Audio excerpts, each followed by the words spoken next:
இன்று தமிழக வெற்றி கழகத்தில் இரண்டாம் கட்டமாக 19 கழக மாவட்டங்களுக்கு மாவட்ட பொறுப்பாளர்கள் நியமிக்கப்பட்டிருக்கிறார்கள். மேலும் அவர்களிடம் விஜய் என்னெல்லாம் பேசி இருக்கிறார் அப்படிங்கிறது குறித்த தகவல் தற்போது வெளியாகி இருக்கிறது.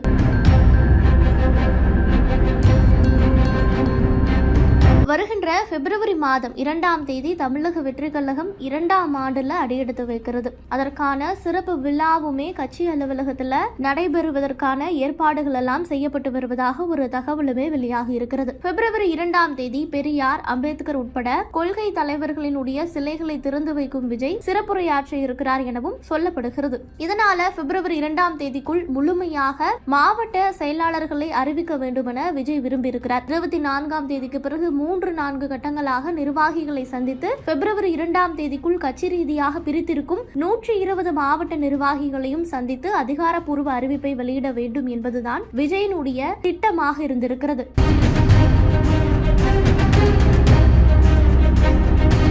ஆனால் சில இழுபறிகள் காரணமாக பிப்ரவரி 2ஆம் தேதிக்குள் 2 கட்டமாக மட்டுமே மாவட்ட செயலாளர்கள் அறிவிப்பு வெளியாகி இருக்கிறது. 2ஆம் தேதிக்குள் கிட்டத்தட்ட 40 முதல் 42 மாவட்ட செயலாளர்கள் மட்டுமே அறிவிக்கப்பட்டிருப்பார்கள். இதனால பிப்ரவரி 3ஆம் தேதி தான் அடுத்த கட்ட கூட்டத்தை நடத்தி 3ஆம் கட்டமாக பட்டியலை விஜய் வெளியிட இருக்கிறார் எனவும் சொல்லப்படுகிறது. இந்த நிலையில் இன்று மாவட்ட நிர்வாகிகள் ஆலோசனை கூட்டத்தில் தமிழக வெற்றி கழக தலைவர் விஜய் என்னெல்லாம் சொல்லி இருக்கிறார் அப்படிங்கறத பற்றி பார்க்கிறப்போ, விஜய் மக்கள் இயக்கமாக இருந்த நேரத்துல நீங்கள் எல்லாருமே நன்றாக பணியாற்றி வந்தீர்கள். தற்போது உங்களை நம்பித்தான் கட்சி ஆரம்பிச்சிருக்கிறேன். கட்சிக்கு உண்மையாக நேர்மையாக உழைக்க வேண்டும் அப்படிங்கறத சொல்லி இருக்கிறாரு.